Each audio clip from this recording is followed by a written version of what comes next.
If you missed the last part of our series, we took out the original open diff on the car and swapped in a 3.6 limited slip differential. I've got the other diffs right here.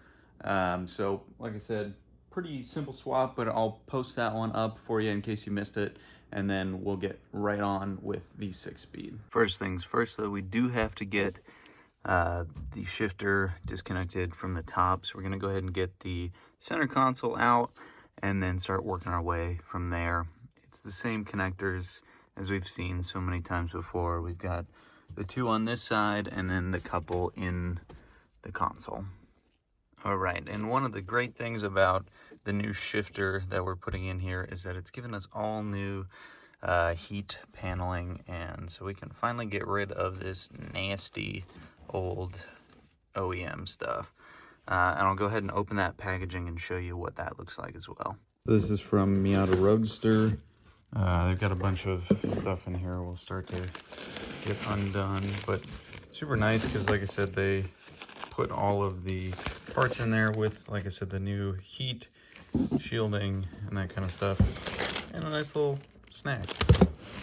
So speaking of the Car Passion channel, it is also referenced in the instructions on this one. So we're going to be using the NB things during the install and the NA during the removal. So what I went with is the powder coated gloss black 4-inch extension. So it's going to sit like this, and that's going to be more towards the driver's side, so that way you have better control of the shifting and it's a little closer to the steering wheel. So you got the 4 10mm that we'll get that boot out, and then I've just got some clippers here. We're going to clip that zip tie and be able to pull the whole thing out. From here, these are also 10 mils that I definitely could take out, but I know there's fluid in that turret, so I'm going to leave that in there for the time being, and wait until we take it down, and hopefully there's enough clearance that this will still clear. If not, I'll just take it off then. A couple other things that we need to do is remove the slave cylinder and the starter, but I'm thinking it's going to be easier to do it from the underside, so I'm going to call that one complete as far as what we need to do to prep on the top side. This cross member that we're going to have to remove, and then drain the fluid out of there, just so when we're taking it down, it's not making a mess. Transmission is completely drained, and one of the things I was running into, I took measurements of the 6-speed and then the clearance on the ground, and wasn't really high enough to be able to get that transmission jack and the transmission out of the car. So I went ahead and swapped out some of the 3 tons for 6 tons and reinforced the back on the frame rail reinforcements that I've done, as well as the pinch welds, so that way we have a little bit more clearance, and obviously I can always raise it as needed. So we're going to be removing that cross brace, so it's just 2 17mm nuts. Get that down, clean it up. Took the little support piece off, and it had a ton of damage. It looks like, been scraping on the ground a little bit there, so got it down with a 120 grit and just gonna hit it with some filler primer. Not perfect, but don't really care because no one's ever gonna see it. No, it isn't perfect, but it's a heck of a lot better than it was. I get really impatient with painting, so sometimes it sticks to the cardboard, but regardless, it's better. And it filled a lot of those sort of deeper scratches. So we have a couple things here we need to disconnect, one of which being that speedo sensor, the drive-by-wire, so that's what that's going to be. On the PPF, we've got 3 17mm that we got to disconnect, and then from there we have obviously the slave cylinder, and then above that, we have the starter as well. So I decided to take the PPF down just so I could clean it because it's got a lot of built up residue.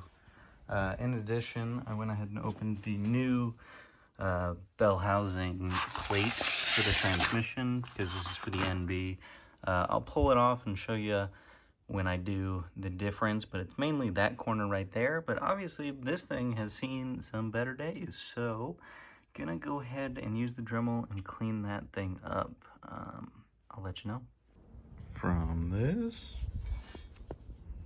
to that. This is the second side.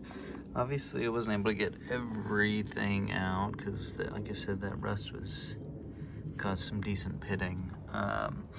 But I ended up using 120, and then I went back with like a detail wire brush, and I was able to get into all of like the scratches and things on both sides. That way, you know, while it has its imperfections, at least the filler primer will get in there and be able to adhere. Just took the hammer and anvil and fixed some of the little minor imperfections as far as it being flat in certain areas, because obviously this thing had been abused before, so now it's certainly a lot flatter, a lot better to where it's supposed to be. So we'll just hit it with some primer after we clean it off real quick.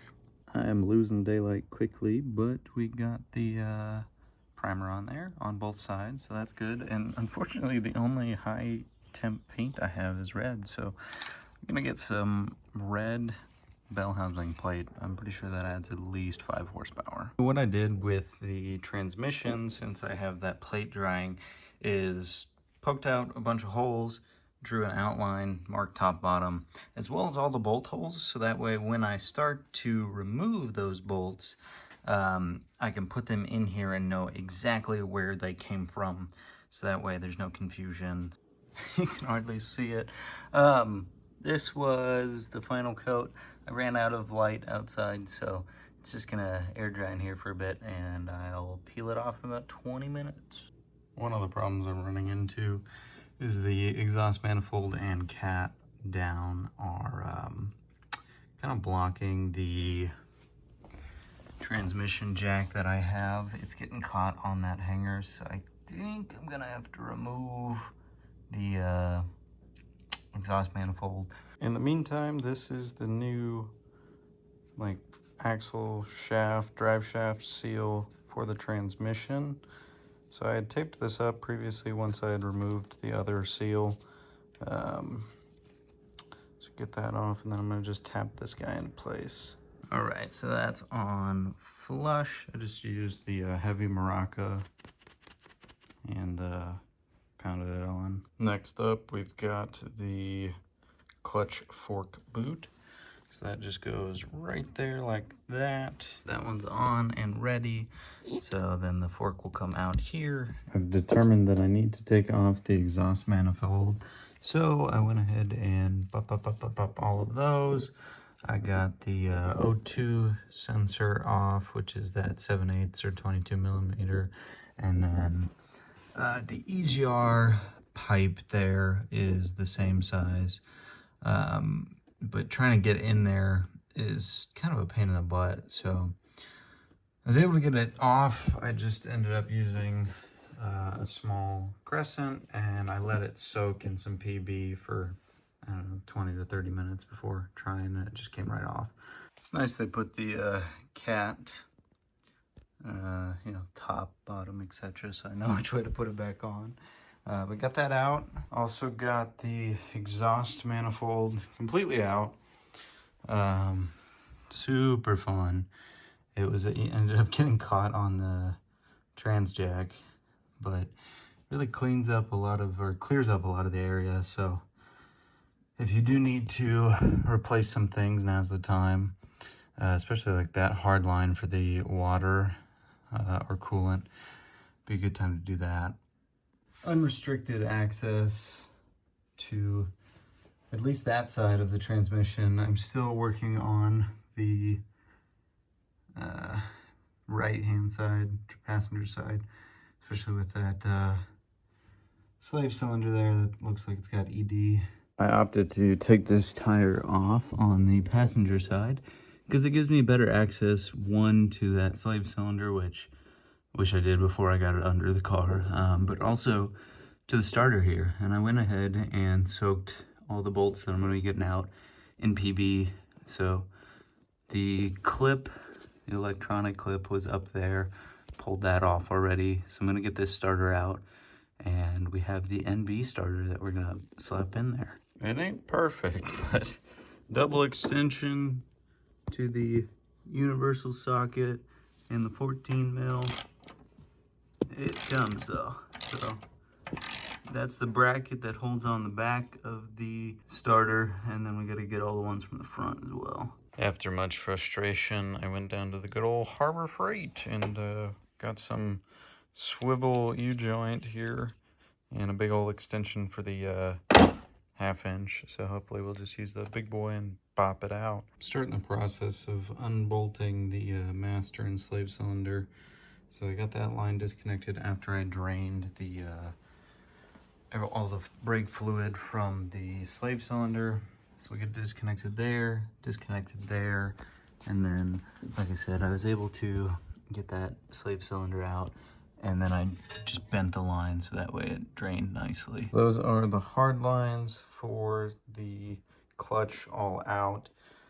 Reason I took this out sort of in the middle was because the starter bolt was severely limited by the shape of that hard line. Behind that little nipple is the bolt that I'm trying to get. Now, like I said, once I've removed the hard line, it's a lot clearer, so I should be able to just get a tool up there and zap it out. Finally got that chonky boy out. I forgot to do that last little connector before I took it out, so good note, it's under a little plastic cover. Make sure you get that out, makes it a lot easier. On this side, we've got the NB starter, which apparently is a lot more efficient, heck of a lot lighter. I think it's something like 4 pounds lighter, so weight saving in addition. Same connectors though, just that little pin there, and then we'll unscrew this one, pop that connector on. And because we're using the different bell housing plate, this should bolt up with all 3 holes. A little tricky to do one-handed here, but see, boop, boop, boop. So that way we can use all 3 bolts. I've heard, you know, you can run it with 2 and it's fine. Yeah, this one would not. Like, those 2, yes. This one, no. So I'll be curious to see the difference between this bell housing plate and the one we're about to take off. Now that the starter's out, I should be able to just pull out all the bolts that I already loosened. And I got the transmission jack in place. I'm gonna throw that strap over it. That is all the bolts out. It's on the transmission jack with the strap around it. So I'm gonna just try and pull back ever so slightly and then start to bring it down.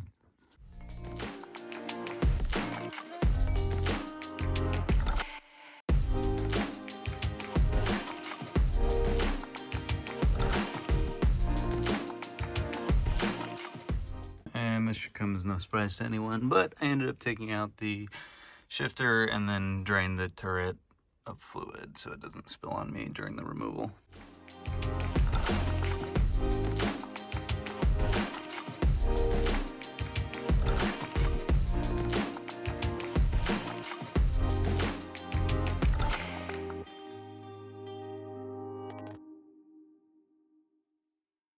Oh, the crusty, musty, dusty is out.